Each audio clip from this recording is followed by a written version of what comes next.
Praise lord.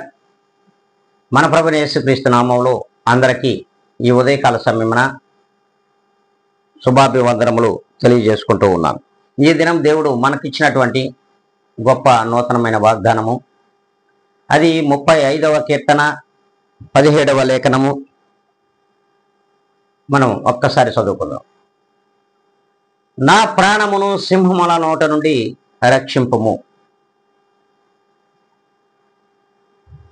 ప్రభువులు వారు ఈ దినమున మనతో, మనందరితో, ప్రతి విశ్వాసితో కూడా మాట్లాడుతూ ఉన్నాడు. మరి ఆ మాట్లాడడం కూడా దావీదు గారి యొక్క ప్రార్థనను మనకు వినిపిస్తున్నారు.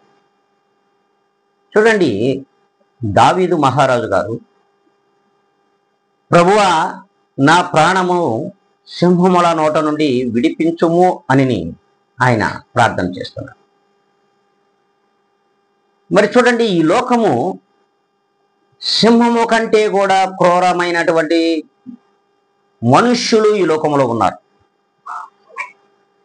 సింహము తన పంజా విసిరి చీలుస్తుందేమో కానీ మనుషులను, కానీ మనుషులు వారి యొక్క మాటల చేతనే, నోటి మాటల చేతనే ప్రతి మనిషిని కూడా హింసించుతున్నారనే వాక్యము స్పష్టంగా తెలియజేస్తుంది. మరి అట్టి మనుషుల మధ్యలో మనము ఉన్నాం. మరి మనము ఏ దినమైతే క్రీస్తు యేసు యొక్క విశ్వాసమును చూరగొని ఆయనకు మనం విశ్వాసులుగా ఈ లోకంలో జీవించుచున్నాము కనుకనే ఈ లోకములో ఉన్నటువంటి సింహము కంటే క్రూరమైనటువంటి మనుషుల నుండి మాకు విడుదలను దయచేయండి, మమ్మల్ని విడిపించండి ప్రభువా అని ఏ దినమైనా మనం ప్రార్థన చేయగలుగుతున్నామా? కానీ అట్టి వారితోనే మనం సాంగత్యం చేస్తున్నాం. ఇది కరెక్ట్ కాదు అని దేవుని వాక్యము సెలవిస్తోంది. ఏది మంచో ఏది చెడో వివేచన జ్ఞానములను ప్రభువులు వారిని అడిగిన ఎడల ఇస్తాడు. అట్టి జ్ఞానము చేత మనం ఈ లోకంలో జీవిస్తే మరి మన ప్రార్థనను కూడా దేవుడు ఆలకిస్తాడు. మరి సింహము కంటే క్రూరమైన ఆ మనుష్యుల నుండి మనము విడుదల పొందాలి అనుకుంటే ఈ దినం నుండే మనం ప్రార్థనలో ఉన్నాం. అందరం తల్ల ఉంచుకుందాం, కళ్ళు పోసుకుందాం, ప్రార్థనలో ఏకీభిద్దాం.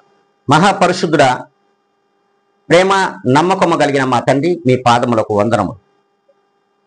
ప్రభా, ఇదిగోనైనా నీవు దావీదు నోట పలికించిన మాట మేము వింటున్నాం. ఈ యొక్క వాగ్దానం ప్రకారముగా మా యొక్క ప్రార్థన ఈ లోకంలో ఉండాలని మీ వాక్యం సెలవిస్తూ ఉంది. అట్టి ప్రార్థనను మాకు నేర్పించి మీ కృపతో ఈ లోకంలో జీవించుటకు సహాయము చేయమని ప్రభువైన యేసుక్రీస్తు నామములో మీ పాదముల దగ్గర మమ్మల్ని అందరినీ కూడా సమర్పించుకుంటూ అడిగి వేడుకొని ప్రార్థిస్తున్నాము మా ప్రియ గొప్ప పరలోక తండ్రి.